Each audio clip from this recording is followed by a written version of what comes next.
இப்ப செகண்ட் பார்ட்ல வந்து நம்ம கேரளாவில் நடந்ததை எடுக்கல. வடநாட்டு உத்தரப்பிரதேஷ், மத்திய பிரதேஷ், குஜராத் அங்க நடந்த கதைகள் தான் வந்து எடுத்திருக்காங்க.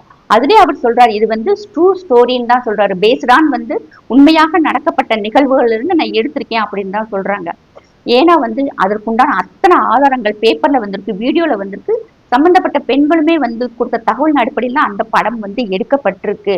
இது வந்து இல்லைன்னு சொல்றது எல்லாமே வந்து பொய் சொல்றாங்கன்னு தான் நான் சொல்லுவேன். இதுல இன்னும் குறிப்பா பார்த்தோம்னா, இங்க இருக்கும் இஸ்லாமிய அமைப்புகள் வந்ததுக்கு பிறகுதான் ஹாபிடுங்கிற ஒரு வார்த்தையை வந்து நாங்கெல்லாம் காதுல கேட்கிறோம். நானும் மதரசாவுல ஓதுன ஆளுதான்.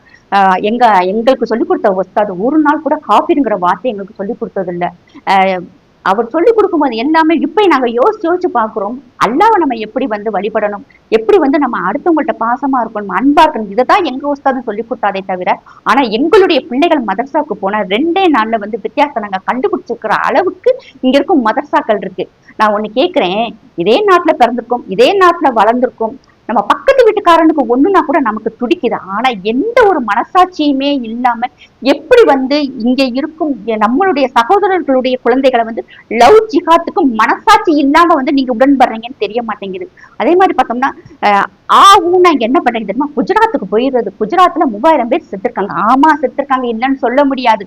அது வந்து ஒரு டேமேஜ் தான், இல்லைன்னே சொல்ல முடியாது. ஆரம்பிச்சது யாது குஜராத் கலவரத்தை பத்தி பேசுறேன். நம்ம அதுக்கு முன்னாடி ட்ரெயின்ல வந்து 58 பேரு சன்னியாசிகளும் ஆண்களும் பெண்களும் குழந்தைகளும் இருந்தாங்களே, அவங்களா எப்படி வெளியே வந்து தாப்பா போட்டுக்கிற முடியும், அவங்களா எப்படி உள்ளுக்குள்ள பெட்ரோல் ஊத்தி சாக்க முடியும்? அப்ப 58 பேருக்கு தகப்பே செத்துருக்கான், மகன் செத்துருக்கான், புருஷன் செத்துருக்கான். எல்லாமே அவங்களுக்கும் அந்த இழப்பு இருக்கு இல்லையா? இதற்கு முன்னாடி இருந்துச்சு.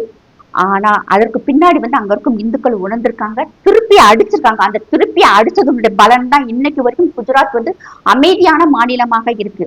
இங்க வந்து எங்கேயோ பாலஸ்தீனத்துல எவனுக்கோ ஒண்ணு நடந்தா இங்க ரோட்ல இறங்கி நம்ம சண்டை போட்டுக்கிட்டு இருக்கோம், ரோட்ல இறங்கி கொடி பிடிச்சுக்கிட்டு இருக்கோம், வந்தே மாதிரம் சொல்ல மாட்டேங்கிறோம், பாரத் மாதா கி ஜெய் சொல்ல மாட்டேங்கிறோம்.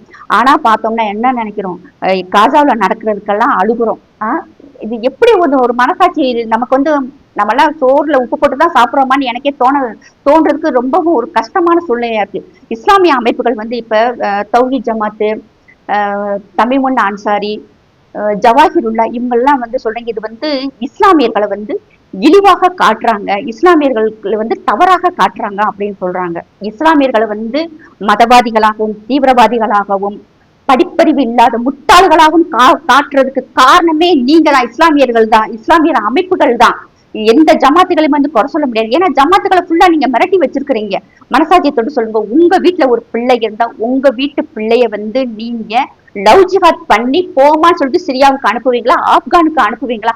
மனசாட்சியே இல்லாம எப்படி அடுத்த வீட்டு பொண்ணை மட்டும் லட்சக்கணக்குல பணத்தை வாங்கிட்டு லவ் ஜிஹாத்துக்கு வந்து நீங்க இல்லைன்னு சொல்றீங்க? இப்ப பார்த்தோம்னா உத்தரப்பிரதேச லக்னோல ஜங்கூர் பாபா ஜஹாங்கீர் அந்த ஆளு சாதாரணமா அஜ்மீர் தர்காவுக்கு வெளியே சைக்கிள்ல தாயத்தும் மோதிரமும் வித்துக்கிட்டு இருந்த ஒரு பண்ணி இன்னைக்கு அவன் அக்கௌண்ட்ல 106 கோடி ரூபாய் வந்திருக்கு. அங்க இருக்கும் ஏழை பெண்களுக்கு நான் பண உதவி செய்றேன் அப்படின்னு சொல்லிட்டு எத்தனை இந்து பெண்களை வந்து அவன் கிடைச்சிருக்கான். இது பொய்ன்னு நீங்க சொல்றீங்களா? இன்னைக்கு கேரளாவில் இருக்க சத்திய சயனி இந்த அமைப்பு வந்து பெண்களை லவ் ஜிஹாத் பண்ணி மதமாற்றம் செஞ்சு அவங்கள வந்து நீங்க கொடுமைப்படுத்தலன்னு சொல்ல வர்றீங்களா? இதெல்லாம் பொய்ன்னு நீங்க சொல்றீங்களா? நோவு மாசம் இறைவனுக்கு அஞ்சு நடந்து கொள்ளுங்கள். நம்ம செய்யற ஒவ்வொரு செயலுக்குமே வந்து வலதுதோல் மலக்குகளும் இடதுதோல் மலக்குகளும் வந்து கணக்கு எழுதிக்கிட்டு இருக்காங்க. நீங்க செய்யற பாவத்துக்கெல்லாம் பாத்தீங்கன்னா சிராத்தல் முஸ்தகின் பாலம் எல்லாம் பல லட்சம் கிலோமீட்டருக்குள்ள அந்த பக்கம் ஓடி போயிடும். அந்த மாதிரி காரியத்தை செஞ்சுட்டு இருக்கீங்க. பணம் இன்னைக்கு வரும் நாளைக்கு போயிடும். இறை அச்சம்னு ஒண்ணு வேணும். நரக நெருப்புக்கு நம்ம எல்லாம் பயப்படணும். இன்னைக்கு வந்து இஸ்லாமியர்கள்னாலே வந்து குண்டு வைக்கிறவன் தீவிரவாதி, பயங்கரவாதி இப்படிங்கிற பேரு எடுத்ததுக்கு காரணமே நீங்க தான். ஏன் தெரியுமா? அவன் ஒரு குண்டு வச்சுட்டா அவனை நீங்க அமட்ட மாட்டேங்கிறீங்க, ஆனா வந்து அவனுக்கு சப்போர்ட் பண்றீங்க. அது வந்து எவ்வளவு தவறான விஷயம். நீ இன்னைக்கு வந்து தீவிரவாதினா ஆமா தீவிரவாதி தான், பயங்கரவாதி ஆமா பயங்கரவாதி தான், அவன் ரேபிஸ்டா ஆமா ரேபிஸ்ட்னு சொல்லுங்க. என்ன பயம் உங்களுக்கு? அவன் இஸ்லாமியன்கிறதுனால அவன் செய்யற தப்புகளை வந்து எப்படி நீங்க ஏத்துக்கிறீங்க? இன்னைக்கு கிறிஸ்தவ மதமாகட்டும் இந்துக்கள் ஆகட்டும் அதுல எத்தனையோ ஜாதிகள் பிரிவுகள் இருக்கு. அதுல ஒருத்தன் தப்பு செஞ்சா அவங்க வந்து கூடி குறுகி போற அளவுக்கு அவங்க எல்லாம் வந்து நடந்துக்குவாங்க. அடுத்து வந்து அவன் தப்பே செய்யக்கூடாதுங்கிற அளவுக்கு இருக்கிறாங்க. என்னைக்காவது ஒரு ஹிந்துவோ ஒரு கிறிஸ்டினோ அவன் வந்து ஏன் ஆளு நீ எதுக்கு அவன் தப்பே செஞ்சிருந்தாலும் அவன் தப்பே செய்யாம இருந்தாலும் ஒரு ஆளு போலீஸ் ஸ்டேஷனுக்கு போக மாட்டான், ஒரு ஆளு ரோட்ல இறங்கி வந்து அதுக்கு உண்டான பிரச்சனை பண்ண மாட்டான், கூட்டம் கூட மாட்டான். அதுக்கு என்ன காரணம் தெரியுமா? அத்தனை பேரும் படிச்சிருக்காங்க, படிச்சுட்டு வேலைக்கு போறாங்க. இன்னைக்கு ஒரு நாளைக்கு நம்ம வேலைக்கு போகாட்டினா நம்ம அடுத்து என்ன செய்வோம்னு யோசிப்பாங்க. ஆனா அந்த எண்ணம் நமக்கு இல்ல தெரியுமா? படிக்கிறதுல 500 ரூபாய் ஒரு பேண்டா பாட்டில் கொடுக்குறானா, பிரியாணி கொடுக்குறானா, வாங்கி தின்ட்டு தெருவுல போய் நின்றுக்கிறது.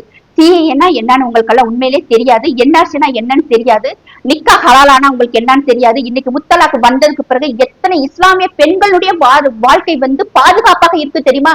நிக்கா ஹலாலாங்கிற இப்ப சமீபத்துல 3 நாளைக்கு முன்னாடி நடந்திருக்கு. அதே உத்தரப்பிரதேசத்துல ஒரு பொண்ணு கல்யாணம் ஆகி 6 மாசம் தான் ஆகுது.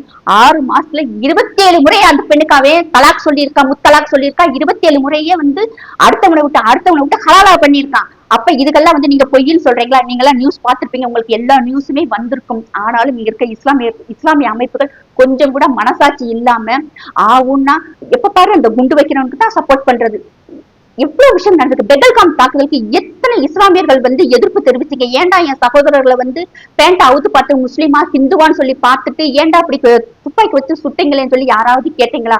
பாம்பேல வந்து புர்கா போட்டு ஒரு பெண் இருக்காங்க. அவங்க போய் ஒரு டாக்டர், ஒரு அது எப்படி சொல்றது, உயிரை காப்பாத்துற டாக்டர் ஒரு பெண் போய் நின்று இருக்காங்க. அந்த பெண்ணுக்கு நீங்க யாராவது உங்க எதிர்ப்பை நீங்க தெரிவிச்சீங்களா? பார்லிமெண்ட் தாக்குதல் நடந்துச்சு, அதுக்கு நீங்க எதிர்ப்பு தெரிவிக்கல. கந்தகார் விமானம் கடத்தப்பட்டுச்சு, அதுக்கு எதிர்ப்பு தெரிவிக்கல. புல்வாமா தாக்குதல் நடந்துச்சு, அதுக்கெல்லாம் எல்லாரும் சிரிக்கிறீங்க. அந்த பெண்ணு, அந்த கணவரை இழந்த பெண்களை அந்த கமெண்ட்ல எல்லாம் பாத்தீங்கன்னா அவ்வளவு கேவலமா நீங்க அந்த பெண்ணுடைய அழகை வர்ணிச்சு எழுதின இஸ்லாமிய அமைப்புகள் தான் இங்க இருக்கிறாங்க. ஆரம்பத்துல இருந்தே நீங்க எப்ப பார்த்தாலும் தீவிரவாதிகளுக்கும் பயங்கரவாதிகளுக்குமே வந்து துணை போய் போய் இன்னைக்கு இஸ்லாமியர்கள்னாலே வந்து பயங்கரவாதி, தீவிரவாதி, குண்டு வைக்கிறவன், மதிப்பும் மரியாதை கொஞ்சம் கூட இல்ல. கமெண்ட் எல்லாம் போய் பாருங்க, எந்த அளவுக்கு கழுவி ஊத்துறாங்க தெரியுமா? முதல்ல நிறைய பேருக்கு தெரியாது. ஆயிஷா அலி அல்லா அவர்கள்லாம் வந்து பெரிய ஆளா நினைச்சுட்டு இருந்தாங்க. இன்னைக்கு கமெண்ட்ல பார்த்துட்டு போன் பண்ணி கேக்குறாங்க, 6 வயசு ஆயிஷா புருஷன்னா ஆயிஷா அலி அல்லாவுக்கு 6 வயசான்னு சொல்லி கேக்குறாங்க. 9 வயசுல பிசிக்கல் ரிலேஷன்ஷிப் வச்சிருக்காங்களான்னு சொல்லி கேக்குறாங்க. ஆமா சொல்லும்போது அப்ப நமக்கெல்லாம் ஏன் இது சொல்லி கொடுக்கப்படலன்னு இன்னைக்கு இஸ்லாமிய பெண்கள் யோசிக்க ஆரம்பிச்சுட்டாங்க. நீங்க எந்த அளவுக்கு நீங்க வந்து உங்களை மாத்திக்கிறலன்னா வேற வழியே இல்லை. இஸ்லாமியர்கள் 2ஆம் தர குடிமக்களாக ஆகுறதுக்கு நீங்க மட்டும்தான் காரணம். எனக்கு வடநாட்டுல இவ்வளவு பிரச்சனை நடக்குதுன்னா ஒண்ணும் ஒரு சின்ன விஷயம், ஹோலி பண்டிகைக்கு விஷ் பண்ணா ஹராம் எங்க சொல்லி இருக்கு? வடநாட்டு பக்கம் வந்து சஹாபுதீன் ரிஸ்வி பரேல்வி அவர் சொல்றாரு ஹோலிக்கு விஷ் பண்ணாதீங்க ஹராம் அப்படிங்கிறாரு. அங்க இருக்க இந்துக்கள் ஒண்ணுமே செய்யல. உன் கடையில நாங்க பொருள் வாங்கல, அதையுமே சொல்லாம நாங்க எங்களுடைய ஹோலிக்கு எங்களுடைய இந்துக்கள் கடையில போய் நாங்க பொருள் வாங்கிக்கிறோம் சொல்லிட்டு போய் பொருள் எல்லாம் வாங்கிட்டாங்க. கடைசியில பாதிக்கப்பட்டது யார் தெரியுமா?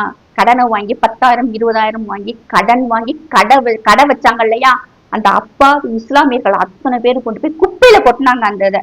எனக்கு தெரிஞ்சு என் ஃப்ரெண்டு அவங்க இருக்கிற அப்பார்ட்மெண்ட்ல எல்லாரும் ஒண்ணு சேர்ந்தாங்க, பூனாவில இருக்கிறாங்க.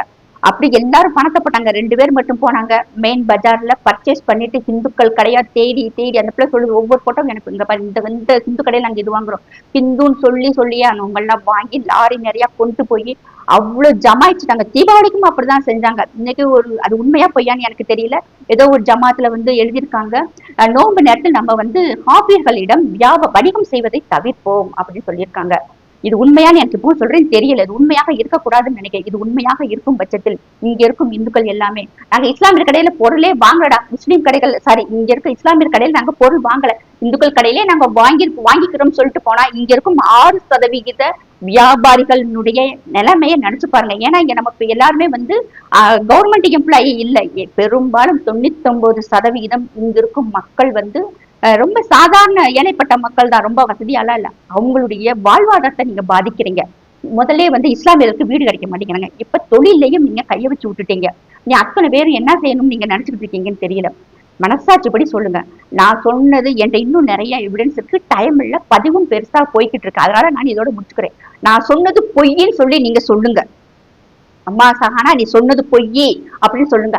அடுத்த எவிடன்ஸா நான் கொடுக்குறேன். என்னட்ட எஃப்ஐஆரோட காப்பி முதற்கொண்டு இருக்கு, கேஸ் டீட்டெயில்ஸ் சொல்றேன், அவங்களுடைய போட்டோஸும் நான் சொல்றேன்.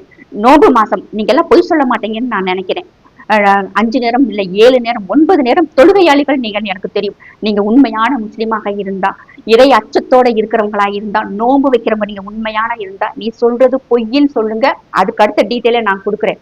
இன்னொன்னு நான் முக்கியமா சொல்ல போறது, இங்க இருக்கும் இந்துக்களுக்கு மட்டும்தான் நான் சொல்லுவேன். நாங்க எக்கேடு கட்டும் போயிட்டு போறோம், எங்களுக்கு அறிவு இல்ல புத்தி இல்ல, நாங்க எக்கேடு கட்டும் போறோம். இங்க இருக்கும் இந்துக்களே நீங்கள் விழித்துக் கொள்ளுங்கள், அவ்வளவுதான் நான் சொல்லுவேன். உங்களுக்கு இருக்கிறது இந்த ஒரே ஒரு நாடு மட்டும்தான். இந்த நாடை விட்டா உங்களுக்கு நாடு இல்ல.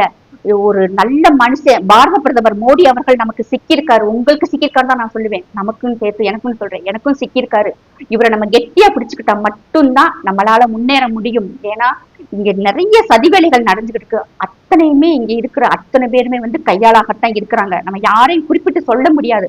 அதனால இங்க இருக்க இந்துக்கள் நீங்க எல்லாம் ஒற்றுமையாக இருங்க. ஜாதியாக நீங்க பிரிஞ்சிருந்தாலும் எல்லா இந்துக்களாக ஒன்று சேருங்க. ஒரு நல்ல ஆட்சியை மாற்றத்துக்கு கொண்டு வாங்க. நீங்க பாரத பிரதமர் ஒவ்வொரு செயல்லையுமே இங்க இருக்கும் ஒவ்வொருத்தருக்காகவும் அவர் பாடுபடுறாரு. எல்லா விஷயத்தையுமே அமித்ஷா பாத்துக்குருவாரு, எல்லா விஷயத்தையும் மோடி பாத்துக்குருவான்னு இருக்காருங்க.